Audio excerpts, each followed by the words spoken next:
MA final political science 6th paper Indian government and politics.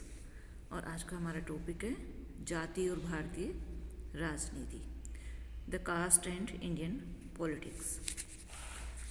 मित्रों, परंपरावादी भारतीय समाज में आधुनिक राजनीतिक संस्थाओं की स्थापना भारतीय राजनीति की एक अद्भुत विशेषता है। भारत में राजनीतिक आधुनिकीकरण के प्रारंभ होने के पश्चात ये धारणा विकसित हुई कि पश्चिमी ढंग की राजनीतिक संस्थाएं और लोकतंत्रात्मक मूल्यों को अपनाने के फलस्वरूप पारंपरिक संस्था जातिवाद का अंत हो जाएगा। जब हम पाश्चात्य ढंग की संस्थाओं को, राजनीतिक संस्थाओं को, लोकतांत्रिक मूल्यों को अपना लेंगे तो जातिवाद का अंत हो जाएगा। किंतु स्वाधीनता के बाद जो भारत की राजनीति है उसमें जाति का प्रभाव अभी भी चल रहा है या बढ़ रहा है, हम कह सकते हैं। जहाँ सामाजिक और धार्मिक क्षेत्र में जाति की शक्ति घटी है, वहाँ राजनीति और प्रशासन पर इसके बढ़ते हुए प्रभाव को राजनीतिज्ञों, प्रशासन अधिकारियों और केंद्र और राज्य सरकारों ने स्वीकार किया है कि प्रभाव बढ़ रहा है। कुछ विद्वानों की ये मान्यता है कि लोकतांत्रिक एवं प्रतिनिधियात्मक संस्थाओं की स्थापना के बाद जाति व्यवस्था का भारत में लोप हो जाना चाहिए। अन्य कुछ विद्वानों की धारणा थी कि जाति व्यवस्था परंपरागत शक्ति के रूप में कार्य करती है और राजनीतिक विकास एवं आधुनिकीकरण के मार्ग में बाधक है। तो इस संबंध में एक विचारक रजनी कोठारी, एक लेखक है रजनी कोठारी, उनका भी मत है कि पहला, कोई भी सामाजिक तंत्र कभी पूर्णतया समाप्त नहीं हो सकता। इसलिए ये प्रश्न करना कि क्या भारत में जाति का लोप हो रहा है अर्थ शून्य है, क्योंकि ये पूरी तरह से लोप नहीं हो सकता। दूसरा, जाति व्यवस्था आधुनिकीकरण और सामाजिक परिवर्तन में रुकावट नहीं डालती, बल्कि इसको बढ़ाने में एक महत्वपूर्ण भूमिका अदा करती है। स्थानीय और राज्य स्तर की राजनीति में जातीय संघ और समुदाय निर्णय प्रक्रिया को प्रभावित करने में उसी प्रकार की भूमिका अदा करते हैं जिस प्रकार पश्चिमी देशों में दबाव गुट यानी प्रेशर ग्रुप्स भूमिका निभाते हैं। यानी वहाँ पर जो दबाव समूह भूमिका निभाते हैं वो हमारे यहाँ स्थानीय और राज्य स्तर की राजनीति में जातीय संघ और समुदाय निर्णय प्रक्रिया को प्रभावित करते हैं। तो एक तरह से ये प्रेशर ग्रुप का काम करते हैं। हमारे राजनीतिज्ञ एक अजीब असमंजस की स्थिति में है, जहाँ एक और वे जातिगत भेदभाव मिटाने की बात करते हैं, वहीं दूसरी ओर जाति के आधार पर वोट बटोरने की कला में भी पूरी तरह से निपुणता हासिल करना चाहते हैं, जाति के आधार पर वोट लेते हैं। जाति का हम परंपरागत अर्थ और रूप क्या देखते हैं, इसके बारे में हम चर्चा करना चाहेंगे कि जाति प्रथा किसी न किसी रूप में संसार के हर कोने में पाई जाती है, पर एक गंभीर सामाजिक कुरीति के रूप में यह हिंदू समाज की ही विशेषता है।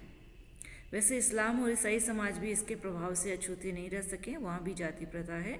ये व्यवस्था एक अति प्राचीन व्यवस्था रही है। इसका अभिप्राय पेशे के आधार पर समाज को कई भागों में बांट देना है। सामान्यतः ये माना जाता है कि जाति प्रथा की उत्पत्ति वैदिक काल में हुई। ब्राह्मण धार्मिक और वैदिक कार्यों का संपादन करते थे। क्षत्रियों का कार्य देश की रक्षा करना और शासन प्रबंध करना था। वैश्य कृषि और वाणिज्य संभालते थे तथा शूद्रों को अन्य 3 वर्णों की चाकरी करनी पड़ती थी। शुरू में तो जाति प्रथा के बंधन कठोर न थे, वह जन्म पर नहीं अपितु कर्म पर आधारित थे। बाद में क्या हुआ, जाति प्रथा में कठोरता आती गई और वह पूरी तरह जन्म पर आधारित हो गई और एक जाति से दूसरी जाति में अंतः क्रिया असंभव हो गई। अपने मौलिक रूप में जाति प्रथा उपयोगी थी, मौलिक रूप में तो उपयोगी थी क्योंकि वह श्रम विभाजन के सिद्धांत पर आधारित थी, अतः उसने आर्थिक क्षेत्र में निपुणता के तत्व का समावेश किया। एक जाति का पेशा उसी जाति में होता था। बेटा बाप से अपना पुश्तैनी पेशा सीखता था और प्राय उसी को अपनी आजीविका के साधन के रूप में अपना लेता था। इस प्रथा ने एक जाति और बिरादरी के लोगों में भाईचारे की भावना को बढ़ाया। एक जाति के लोग एक दूसरे से भली भांति परिचित होते थे और एक दूसरे के सुख दुख में काम आते थे। तो ये जो जाति व्यवस्था है भारत की, इसकी 6 विशेषताएं बताई गई हैं, जो इस प्रकार है। विशेषताएं 6 इस प्रकार हैं। पहली है, भारत में जाति ऐसे समुदाय हैं जिसका अपना विकसित जीवन है और इसकी सदस्यता जन्म से ही निश्चित होती है। दूसरा है, भारत का प्रत्येक व्यक्ति अपनी सामाजिक स्थिति जानता है और जातियों के पद सोपान में ब्राह्मण सबसे ऊपर माना जाता है। तीसरा बिंदु है जातियों के आधार पर खान पान और सामाजिक आदान प्रदान के प्रतिबंध लगे रहते हैं। चौथा बिंदु आता है विशेषता का। गांवों तथा शहरों में जाति के आधार पर पृथकता की भावना बनी रहती है। पांचवा बिंदु है कुछ जातियां कुछ विशेष प्रकार के व्यवसायों को अपना पुश्तैनी अधिकार समझती है। और छठी विशेषता है जातियों की परिधि में ही वैवाहिक आदान प्रदान होता है और जातियां कई उपजातियों में विभक्त होती है। उपजातियों में भी वैवाहिक परिसीमाएं हैं। तो ये भारत में जातीय प्रथा की कुछ विशेषताएं हैं। अब हम बात करते हैं जाति का राजनीति से क्या संपर्क है।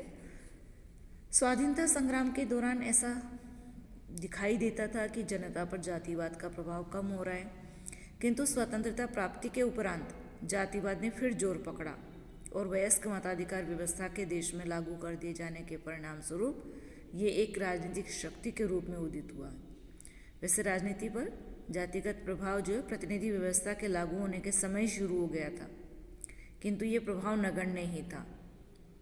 इसके लिए उत्तरदायी ब्रिटिश प्रशासन, राष्ट्रीय आंदोलन तथा सीमित मताधिकार था। स्वतंत्रता की प्राप्ति ने प्रथम दो कारणों का निराकरण कर दिया और नए संविधान में अपनाई गई वयस्क मताधिकार व्यवस्था ने तीसरे का। इससे क्या हुआ, जातियों के प्रभाव क्षेत्र में बहुत वृद्धि हो गई। आरंभ में तो सामाजिक अथवा आर्थिक दृष्टि से उच्च अथवा जो श्रेष्ठ जातियां ही राजनीति में प्रभावित रही और राजनीतिक लाभ उन्हीं तक सीमित रहा। यानी जो पैसे से संपन्न थे वो उच्च जातियां थी, श्रेष्ठ जातियां थी, वो ही राजनीतिक लाभ उठा रही थी। समय के साथ साथ मध्यम और निम्न समझी जाने वाली जातियां भी आगे आने लगी और अपने राजनीतिक प्रभाव को बढ़ाने में प्रयत्नशील रहने लगी। तो ये था जाति का भारतीय राजनीति से संपर्क। अब हम देखते हैं जाति का राजनीतिक रूप क्या है। प्रोफेसर रजनी कोठारी ने अपनी पुस्तक कास्ट इन इंडियन पॉलिटिक्स में भारतीय राजनीति में जाति की भूमिका का बहुत विस्तार से विश्लेषण किया है। उनका मत है कि अक्सर यह प्रश्न पूछा जाता है कि क्या भारत में जाति प्रथा खत्म हो रही है। इस प्रश्न के पीछे ये धारणा है कि मानो जाति और राजनीति परस्पर विरोधी संस्थाएं हैं। ज़्यादा सही सवाल ये होगा कि जाति प्रथा पर राजनीति का क्या प्रभाव पड़ रहा है और जाति पाति वाले समाज में राजनीति क्या रूप ले रही है। जो लोग राजनीति में जातिवाद की शिकायत करते वे न तो राजनीति के प्रकृत स्वरूप को ठीक समझ पाए हैं और न ही जाति के स्वरूप को। भारत की जनता जातियों के आधार पर संगठित है, अतः न चाहते हुए भी राजनीति को जाति संख्या का उपयोग करना ही पड़ेगा। इसलिए राजनीति में जातिवाद का अर्थ जाति का राजनीतिकरण है। जाति को अपने दायरे में खींचकर राजनीति उसे अपने काम में लाने का प्रयत्न करती है। दूसरी ओर राजनीति द्वारा जाति या बिरादरी को देश की व्यवस्था में भाग लेने का मौका मिलता है। तो राजनीतिक नेता सत्ता प्राप्त करने के लिए जातीय संगठन का उपयोग करते हैं और जातियों के रूप में उनको बना बनाया संगठन मिल जाता है, जिससे राजनीतिक संगठन में आसानी होती है। तो जाति व्यवस्था और राजनीति में अंतः क्रिया के संदर्भ में इंटरेक्शन के संबंध में प्रोफेसर रजनी कोठारी ने जाति प्रथा के 3 रूप प्रस्तुत किए हैं। कौन कौन से 3 रूप है? पहला है लौकिक रूप, दूसरा है एकीकरण का रूप और तीसरा है चैतन्य रूप। लौकिक रूप, एकीकरण का रूप और चैतन्य रूप। पहले हम चर्चा करेंगे लौकिक रूप की, जाति व्यवस्था का लौकिक रूप। रजनी कोठारी ने जाति व्यवस्था के लौकिक रूप को व्यापक दृष्टि से देखने का प्रयत्न किया है। जाति व्यवस्था की कुछ बातों पर सबका ध्यान गया है और जैसे जाति के अंदर विवाह है, छुआछूत और रीति रिवाजों के द्वारा जाति की जो अलग इकाई को कायम रखने का प्रयत्न किया गया, लेकिन इस बात की ओर बहुत ही कम लोगों का ध्यान गया है कि जातियों में आपसी प्रतिद्वंद्विता एवं गुटबंदी रहती है। प्रत्येक जाति प्रतिष्ठा और सत्ता की प्राप्ति के लिए संघर्षरत रहती है। उदाहरण के लिए हम कह सकते हैं बिहार में ऊंची जातियों और पिछड़ी जातियों के बीच सत्ता प्राप्ति का संघर्ष चल रहा है और यही कारण है कि जनता शासन के दौरान दोनों ही मुख्यमंत्री पिछड़ी और अनुसूचित जातियों से आए। जनता शासन के दौरान जब मुख्यमंत्री आए तो या तो पिछड़ी जाति के थे या अनुसूचित जातियों से थे। जाति व्यवस्था के इस लौकिक रूप पक्ष के 2 रूप थे। एक शासकीय का रूप यानी जाति की ओर गांव की पंचायत और चौधराहट, और दूसरा रूप था राजनीतिक या जाति की आंतरिक गुटबंदी और अन्य जातियों से गठजोड़ और प्रतिद्वंद्विता। इन संगठनों का प्रभाव इस बात पर निर्भर करता था कि स्थानीय नेताओं के समाज की केंद्रस्थ सत्ता से किस प्रकार के संबंध थे। जो स्थानीय नेता थे उनके समाज की केंद्रस्थ सत्ता जाति से किस प्रकार के संबंध थे। धर्म, व्यवसाय और प्रदेश के आधार पर इन जातियों की स्थिति बनती और बिगड़ती थी। पहले इन जातियों का संबंध जातीय गांव की पंचायत और राजा या जमींदार से रहता था। अब जातीय पंचायतों के स्थान पर विधानसभा और संसद है और राजा के स्थान पर राष्ट्रीय सरकार है। तो रजनी कोठारी का ये विचार है कि देश की राजनीति पर किसी एक जाति का प्रधानता नहीं है, क्योंकि कुछ स्थानों पर ब्राह्मणों का वर्चस्व था तो कुछ प्रदेशों में जैसे गुजरात और मारवाड़ में जैन, वैष्णव जैसे संप्रदायों के रूप में उनके हाथ में आर्थिक शक्ति थी। तो ये जाति व्यवस्था का लौकिक रूप है। अब आता है जाति व्यवस्था का एकीकरण रूप। जाति का दूसरा रूप एकीकरण का है, अर्थात व्यक्ति को समाज से बांधने का है। जाति प्रथा जन्म के साथ ही प्रत्येक व्यक्ति का समाज में स्थान निश्चित कर देती है। जाति के आधार पर ही उस व्यक्ति का व्यवसाय और आर्थिक भूमिका निश्चित हो जाती है। चाहे कितना भी बड़ा व्यक्ति क्यों न हो, उसका अपने समाज में लगाव पैदा हो ही जाता है। जाति के प्रति उसकी निष्ठा बढ़ने लगती है। यही निष्ठा आगे चलकर बड़ी निष्ठाओं अर्थात लोकतंत्र और राजनीतिक व्यवस्था के प्रति भी विकसित हो सकती है। इस प्रकार जातियां जोड़ने वाली कड़ियां बन जाती है। लोकतंत्र के अंदर विभिन्न समूहों में शक्ति के लिए प्रतिद्वंदिता होती है। शक्ति को सबको प्राप्त करना चाहते हैं और विभिन्न जातियों में आपस में मिलजुल कर गठजोड़ बनाने की प्रवृत्ति उत्पन्न होती है ताकि वे सत्ता का लाभ प्राप्त कर सके। तो ये है जाति व्यवस्था का एकीकरण रूप, जिससे वो एकता स्थापित करती है। तीसरा है जाति व्यवस्था का चैतन्य रूप। जाति प्रथा का तीसरा रूप चेतना बोध है।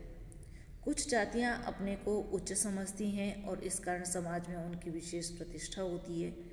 इस कारण कुछ निम्न समझी जाने वाली जातियां भी अपने को उनके साथ जोड़ने की चेष्टा करती हैं। क्षत्रिय वर्ण के साथ जो प्रतिष्ठा जुड़ी हुई है, उसके कारण देश के विभिन्न भागों में अनेक जातियों ने इस वर्ण का दावा किया है कि हम क्षत्रिय हैं।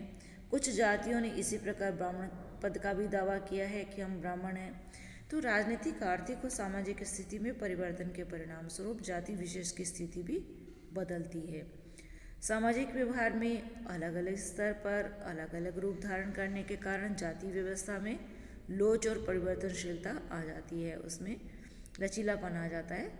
इसके लिए 4 मार्ग अपनाए जाते हैं। कौन कौन से मार्ग हैं? पहला है संस्कृतिकरण का तरीका। संस्कृतिकरण में क्या होता है? छोटी जातियां सामाजिक प्रतिष्ठा प्राप्त करने के लिए ब्राह्मणों के रीति रिवाजों की नकल करने लगती है। इसे ब्राह्मणीकरण भी कहा जाता है। ये संस्कृतिकरण है। दूसरा है लौकिकीकरण या अब्राह्मणीकरण का तरीका। आर्थिक उन्नति, राजनीतिक एकता और बुद्धिवाद की सार्वजनिक प्रवृत्तियों के प्रभाव से अक्सर जो अब्राह्मण जातियां हैं, जो ब्राह्मण नहीं है, वो ब्राह्मणों की नकल करने की प्रवृत्ति छोड़ देती है और अन्य अब्राह्मण जातियों से, यानी जो ब्राह्मण के अलावा हैं, उन जातियों से मिलकर राजनीतिक व सामाजिक अधिकार प्राप्त करने की चेष्टा करती है। तो ये दूसरा है। तीसरा तरीका है महापुरुषों से संबंध जोड़ने का तरीका। कभी कभी कुछ जातियां अपनी उच्चता सिद्ध करने के लिए अपना संबंध पौराणिक पुरुषों से जोड़ने का प्रयत्न करती है, जैसे गुजरात के पाटीदार, बंगाल के महाशय और राजस्थान के जाट। और तीसरा है आधुनिक राजनीति में भी भागीदारी का तरीका है।